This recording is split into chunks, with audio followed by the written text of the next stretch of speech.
Imagine standing on the deck of a massive industrial barge off the coast of Florida, watching as heavy machinery tilts and releases a cascading white waterfall of millions of empty, sun-bleached oyster shells into the turquoise Atlantic waters. It looks like a massive waste disposal operation, a mountain of seafood trash being discarded into the abyss. But as the last of the 500,000 tons of shells settles onto the sandy seafloor, something begins to happen that sounds more like science fiction than marine biology. Within months, the water column transforms. A silent biological engine ignites, and what forms on that artificial seabed defies every logical expectation of how quickly nature can rebuild itself. This wasn't just a trash dump. It was the largest natural restoration experiment in the history of the Sunshine State. Today, we are going deep beneath the waves to explore the staggering transformation of Florida's coastline and discover why dumping 500,000 tons of shells might just be the most brilliant engineering project humans have ever attempted to save the ocean. If you thought you knew how reefs worked, prepare to have your mind blown by the logic-defying power of the humble oyster. To understand why Florida felt the need to drop 500,000 tons of calcium carbonate into the ocean, we have to look at the crisis that led them there. For centuries, oysters were the silent architects of the Florida coast. They didn't just provide food, they built massive sprawling vertical cities that protected the shoreline from hurricanes, filtered billions of gallons of water, and provided a nursery for almost every fish you've ever seen on a Florida menu. But between overharvesting, pollution, and changes in water flow, 90% of these natural reefs vanished. When the reefs disappeared, the water turned murky, the fish moved away, and the coastline began to crumble. Florida was losing its most important natural defense system, and they needed a solution that was as massive as the problem. The logic behind using old oyster shells is beautifully simple, yet incredibly complex. You see, a baby oyster, known as a spat, is a picky little creature.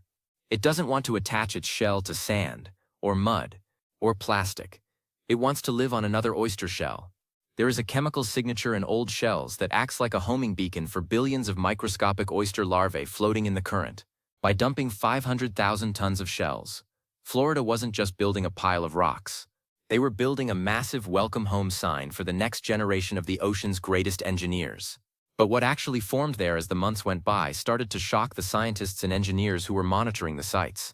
Logic suggests that if you drop heavy shells onto a soft sandy bottom, they might just sink into the mud and disappear. Or perhaps they would just sit there as a dormant pile of debris. Instead, something called vertical accretion kicked in at a rate that surpassed almost every computer model. The baby oysters didn't just cover the shells. They fused them together into a monolithic, bone-hard structure that began to grow upward toward the light. Within a single year, these piles of trash had become living, breathing fortresses. One of the most logic-defying aspects of this project is the sheer cleaning power of the life that took hold. A single adult oyster can filter up to 50 gallons of water a day. Now do the math. When you have several billion oysters thriving on 500,000 tons of substrate, you are no longer looking at a reef. You are looking at a giant, natural water treatment plant.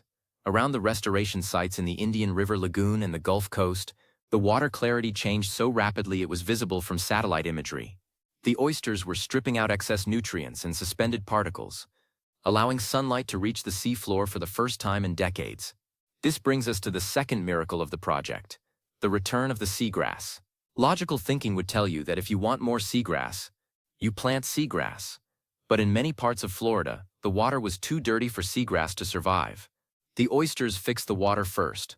Once the 500,000 tons of shells stabilized the seafloor and cleared the water, the seagrass beds began to expand naturally around the reefs. These seagrass meadows are the lungs of the ocean, and their return meant that the entire ecosystem was waking up from a long, man-made slumber. But it wasn't just about water quality.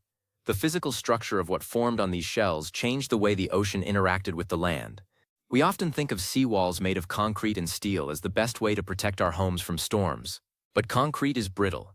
It cracks under pressure and reflects wave energy, which actually erodes the sand even faster. What Florida built with those shells is what engineers call a living shoreline. As the oyster reef grows, it becomes a massive jagged speed bump for storm surges. It absorbs the energy of the waves rather than reflecting it. And unlike a concrete wall, the shell reef is self-healing. If a hurricane knocks a chunk off, the living oysters simply grow more shell to fill the gap. It is an engineering masterpiece that grows stronger with age, a concept that completely contradicts the way we usually build things. As the reefs grew, the logic of the food chain started to go into overdrive. Scientists expected some small crabs and shrimp to move in, but what actually happened was a biological explosion. These shell mountains became the most popular real estate in the ocean. Tiny crevices between the shells provided the perfect hiding spots for juvenile snapper, grouper, and stone crabs. Soon the predators followed. Within 18 months, these shell dumps were teeming with life. Large sport fish, dolphins, and even manatees began frequenting the areas. For fishermen, it was like a gold mine appeared from nowhere.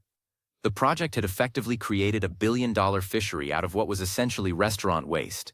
Speaking of waste, the logistics of this project are part of what makes it so extreme. Where do you get 500,000 tons of oyster shells? Most of them come from the plates of diners and seafood restaurants across the country. In the past, these shells would go straight to a landfill, where they would be buried, and their valuable calcium carbonate lost forever.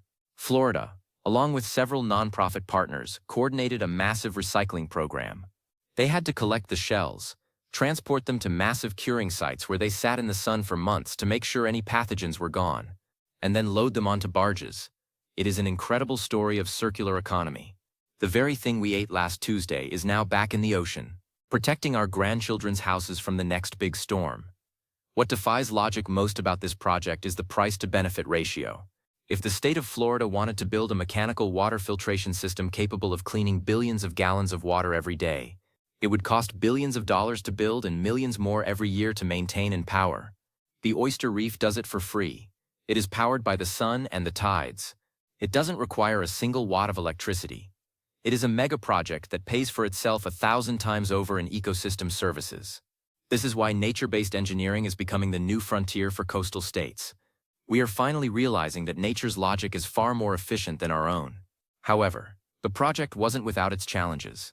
Placing 500,000 tons of material into a delicate marine environment requires surgical precision. You can't just dump it anywhere. If the water is too fresh, the oysters die. If it's too salty, predators like oyster drills will eat them all before they can form a reef.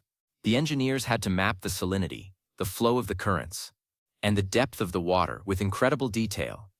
They used GPS-guided barges to place the shells in specific configurations, long ribbons of shell that act as breakwaters, and large patch reefs that provide habitat. It was a massive underwater construction site, where the bricks were old shells and the mortar was biological growth. One of the most interesting things about the reef formation is how it influences the soundscape of the ocean. This sounds like a minor detail, but for marine life, it's everything. When a baby oyster is looking for a home, it doesn't just smell the old shells, it listens for them. A healthy reef is a noisy place, filled with the clicks of snapping shrimp and the grunts of fish. Logic suggests that a pile of shells should be silent, but as life takes over, the reef begins to hum with its own unique acoustic signature.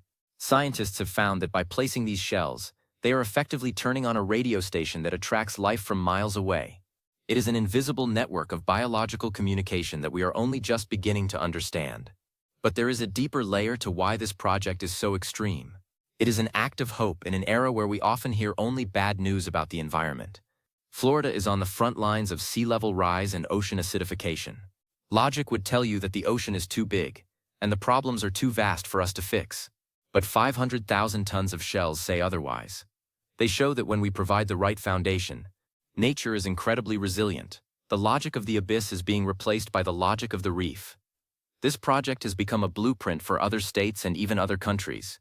From the Chesapeake Bay to the shores of Australia, people are looking at Florida's shell mountains and realizing that the solution to our biggest problems might be right there on our dinner plates. As you look at the drone footage of these restoration sites, you see something that looks like an artist's rendition of a perfect coastline. You see the white sparkle of the shells beneath the clear water, the lush green of the seagrass, and the ripples of countless fish breaking the surface. It is a vision of what the world looked like 500 years ago, recreated in the 21st century. It defies the logic that says we can only move forward into a more artificial world. It proves we can use our industrial power to bring back the natural world, bigger and better than before. The sheer mass of the material used in this project is hard to visualize. Imagine 500,000 tons. That is the weight of about 5 Nimitz-class aircraft carriers. All of that was moved, cured, and placed by human hands and machines, to serve a creature that is no bigger than your palm. It is a massive investment in a tiny engineer. But it's an investment that stays in Florida. Those shells aren't going anywhere. They are now part of the geology of the state.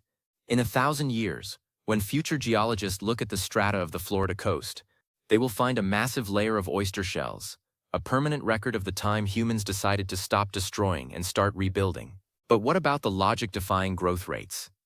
In some areas, the oysters are growing so fast that the reefs are rising by several inches a year. This is faster than the current rate of sea level rise. Think about that for a second. We are worried about the ocean rising and flooding our cities, and here we have a biological system that is actually racing the ocean and winning. By building these reefs, we are creating a natural buffer that can keep pace with a changing world. It is a dynamic solution to a dynamic problem. Static seawalls will eventually be overtopped by the waves, but a living reef will just keep growing upward. It is the ultimate adaptive technology. The success of the Florida project has led to even more ambitious ideas. They are now experimenting with 3D printed oyster blocks that have even more surface area for spats to attach to. They are looking at seeding the reefs with laboratory-grown oysters that are more resistant to heat and disease. The 500,000 tons of shells was just the beginning. It was the proof of concept that showed everyone that this works. It changed the conversation from "can we save the coast?" to "how many shells can we get?" One of the unexpected consequences of the reef formation was the impact on the local economy beyond just fishing. Ecotourism in these restored areas has boomed. People want to see the miracle of the shells. Kayakers paddle over the reefs, marveling at the clarity of the water and the abundance of life. Schools use the sites as outdoor classrooms to teach children about biology and engineering. The project has transformed the coastline into a source of pride and a hub of activity. It has proven that a healthy environment is the foundation of a healthy economy. As we dive deeper into the science of what formed there, we find that the oysters are also sequestering carbon. As they build their shells out of calcium carbonate, they are locking away carbon from the ocean and the atmosphere. While it's not enough to solve global warming on its own, it's another logic-defying benefit of the project. A reef isn't just a breakwater or a fish nursery. It's a carbon sink. It is a multi-purpose tool that addresses multiple environmental crises simultaneously. The project also tells a story about the changing relationship between the city and the sea. For a long time, Florida cities saw the ocean as something to be conquered, or a place to dump waste. Now the city and the ocean are working together. The restaurants in the city provide the shells, the engineers in the city plan the placement, and the reef in the ocean protects the city. It is a symbiotic relationship that is essential for our future survival. This is the logic of the new century. An integrated world where human activity and natural processes are part of the same system. When we talk about mega projects, we usually think of the pyramids, the Great Wall, or the Hoover Dam. These are monuments to human ego and power. But the Florida Shell Project is a different kind of mega project. It is a monument to humility. It is an admission that we cannot manage the ocean as well as an oyster can. By dumping those 500,000 tons of shells, we weren't saying, "Look at what we can build." We were saying, "Let's give nature the tools it needs to build what it knows best." That shift in mindset is perhaps the most extreme thing of all. As scientists continue to monitor the 500,000 tons of shells, they are finding that the biodiversity on these reefs is staggering. It's not just oysters and fish, it's sponges, anemones, sea squirts, and thousands of species of microscopic organisms that form the base of the food web. The reef has become a biological library preserving the genetic diversity of the Florida coast. It is a safeguard against the future, a reservoir of life that can repopulate other areas as they are restored. What formed in those Florida waters defies logic because it happened so fast and so efficiently. It proved that we don't have to wait decades or centuries for nature to recover. If we give it a massive head start like 500,000 tons of head start, nature can bounce back with a speed that is nothing short of miraculous. The transformation from a barren sandy bottom to a thriving, vertical, living metropolis in less than 2 years is a testament to the latent power held within our ecosystems. It also challenges our understanding of trash. In a world obsessed with plastic and high-tech materials, we forgot that one of the most valuable resources we have is the simple, calcium-rich shell of a mollusk. By revaluing this waste, we have discovered a way to rebuild our world. This project shows that the solutions to our most complex environmental problems are often right in front of us, hidden in the things we throw away. As we look to the future, the Florida Shell Project stands as a beacon of what is possible. It's an extreme nature project, that use the power of billions of tiny organisms to achieve what no amount of human machinery could. It reminds us that we are part of the web of life, and that our best engineering works with that web rather than trying to tear it apart. The mountains of shells off the coast of Florida are not just a dump, they are the foundation of a new era of restoration. The next time you are at a seafood restaurant and you see a plate of oysters, take a moment to look at those shells. Think about the 500,000 tons sitting off the coast of Florida right now, teeming with life, cleaning the water, and standing strong against the waves. Those shells are not garbage. They are the bricks of a living future. They are the proof that we can change the story of our planet from one of loss to one of growth. In the end, what formed there doesn't just defy logic. It creates a new logic. It tells us that restoration is possible, that waste is a resource, and that the ocean is ready to heal if we just give it a chance. The silent fortresses of Florida are a gift to the future, a 500,000-ton promise that we can and will find a way to live in harmony with the sea.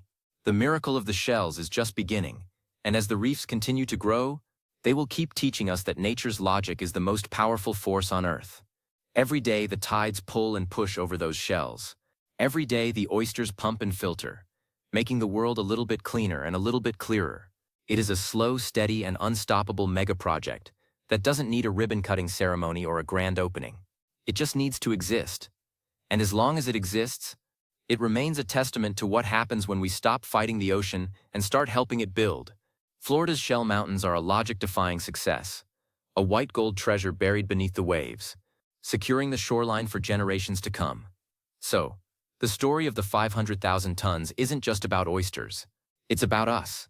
It's about our ability to recognize a mistake and our drive to fix it. It's about the massive power of small things when they are given the space to flourish. And above all, it's about the enduring mystery of the ocean, a place where a pile of old shells can turn into a thriving city of life that leaves us all in awe. The Florida Shell Project is a masterpiece of the new age, and its success is a ray of hope that will shine through the murky waters for a long, long time. As we move forward into a century of environmental challenges, we will need more projects like this.